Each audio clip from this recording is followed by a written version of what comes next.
રાજકોટમાં pre monsoon કામગીરી સામે સવાલો ઉઠ્યા છે। રાજકોટમાં સામાન્ય વરસાદમાં જ પાણીના દ્રશ્યો જોવા મળ્યા। સદર વિસ્તારમાં લોકોના ઘરોમાં પાણી ઘૂસી ગયા છે, જેના કારણે ઘરવખરીને પણ મોટું નુકસાન થયું છે। ગવલીવાડ વિસ્તારમાં લોકોના ઘરોમાં પાણી ઘૂસ્યા છે। વોકળાની કામગીરીને લીધે ઘરમાં પાણી ફરી વળ્યા છે। લોકોની ઘરવખરી પણ પાણીમાં ગરકાવ થઈ ગઈ છે। સામાન્ય વરસાદમાં જ લોકોને હાલાકી પડી છે। સ્થાનિક કોર્પોરેટર દેવાંગ માકડે આ વિસ્તારની મુલાકાત લીધી હતી। ગૌલીવાડ વિસ્તારમાં આજે વરસાદ આવવાથી નાલામાં એક મોટો પીપળો પડી ગયો હતો, જેના કારણે અહીંયા વિસ્તારમાં પાણી આવી ગયા હતા। તુરંત જ ફાયર બ્રિગેડને ફોન કરીને અત્યારે ફાયર બ્રિગેડ એની કામગીરી ચાલુ કરી છે। મોટો પીપળો દૂર કરે છે અને થોડું ઘણું જે રબીશ પડ્યું છે જે બાંધકામનું એ પણ દૂર કરે છે, જેથી કરીને આ પાણી તાત્કાલિક અસરથી ઉતરી જાય અને ભવિષ્યમાં આવો પ્રોબ્લેમ ન થાય એની તકેદારીપૂર્વક કામ કરવામાં આવી રહ્યું છે। રાજકોટમાં સામાન્ય વરસાદમાં જ લોકોના ઘરમાં પાણી ઘૂસી ગયા હોય એ પ્રકારની પરિસ્થિતિનું નિર્માણ થયું છે। હું અત્યારે રાજકોટના સદર વિસ્તાર પાસે છું ને ત્યાં મોટી ટાંકી ચોક અને આસપાસ જે વિસ્તાર આવેલો છે ત્યાં લોકોના ઘરમાં પાણી છે તે ઘૂસી ગયા છે અને મુશ્કેલીનો સામનો લોકોને કરવો પડી રહ્યો છે। હેરાનગતિ છે, લોકોનો સામાન છે તે પલળી ગયો હોય એ પ્રકારની પરિસ્થિતિ છે। આપ જોઈ શકો છો કે લોકોના સામાન છે તે પણ ઉપર લઈ લીધો છે, કેમ કે ઘરમાં તો પાણી છે તે ઘૂસી ગયા છે। આ કોઈ રસ્તો નથી, આ લોકોનું ઘર છે ને ઘરની અંદર આ પ્રકારની પરિસ્થિતિ છે। બેન, કેટલું પાણી ભરાઈ ગયું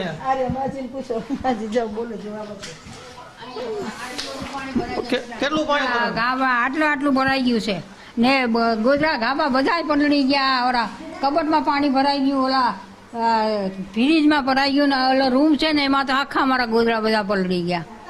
એટલું ભરાઈ ગયું, ગુઠુન ભરાઈ ગયું આટલા વરસાદમાં। નકર બહુ વરસાદ આવે ને તો આવે પાણી, નકર નતું આવતું એટલું પાણી।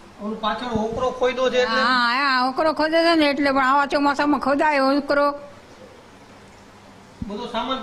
હા, બધું પલળી ગયું, ગોધરા ગાબા બધા જો પાછળ બી બધા ગધેલા ને બધા પલળી ગયા। હા, હમણાં કોઈ ભાઈ તો આવ્યા હતા, 2 ભાઈ આવ્યા હતા હમણાં।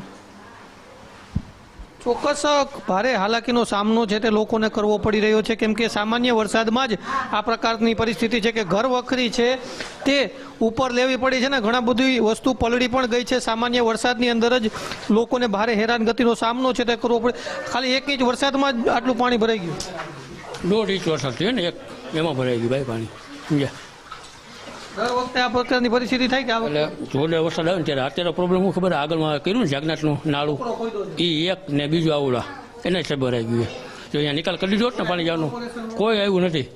તમે આવી ગયા આજ તક વાળા, તમે આજ તક તમારા કોઈ કોર્પોરેટર કોણ છે અહીંયા? અમારા કોર્પોરેટર જયશ્રીબેન છે, જયશ્રીબેન છે, કમલેશભાઈ। હું એને ખબર નહીં સમજ્યા, એ તરત દોડીને આવે ભાઈ। ચોક્કસ લોકોને હાલાકીનો સામનો છે તે કરવો પડી રહ્યો છે કે ઘરની અંદર આ પ્રકારે પાણી છે તે ઘૂસી ગયા છે, લોકોની ઘર વખરી તણાતી હોય એ પ્રકારની પરિસ્થિતિ છે।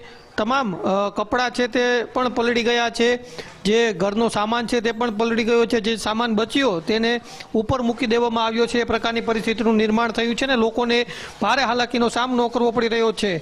સામાન્ય વરસાદ 1 થી 1.5 ઇંચ વરસાદમાં જો રાજકોટમાં આ પ્રકારની પરિસ્થિતિનું નિર્માણ થતું હોય તો પ્રી મોન્સૂનની કામગીરી સામે પણ અનેક સવાલો ઉઠી રહ્યા છે, કારણ કે રાજકોટમાં જો ભારે વરસાદ પડે તો કેવી હાલાકી લોકોને ભોગવવી પડે, કેમ કે ભૂતકાળમાં ઘણી વખત એવું બન્યું છે કે 10-10 ઇંચ વરસાદ રાજકોટમાં એક સાથે ખાબકે છે। તો સવાલ એ છે કે જો 1-1.5 ઇંચ વરસાદની અંદર જો આવી હાલાકી હોય તો ખૂબ જ વધુ વરસાદ પડે તો શું પરિસ્થિતિ થાય? કેમેરા પર્સન કિશોર વાડોલિયા સાથે ગૌતમ ભેડા, ગુજરાત ફર્સ્ટ, રાજકોટ।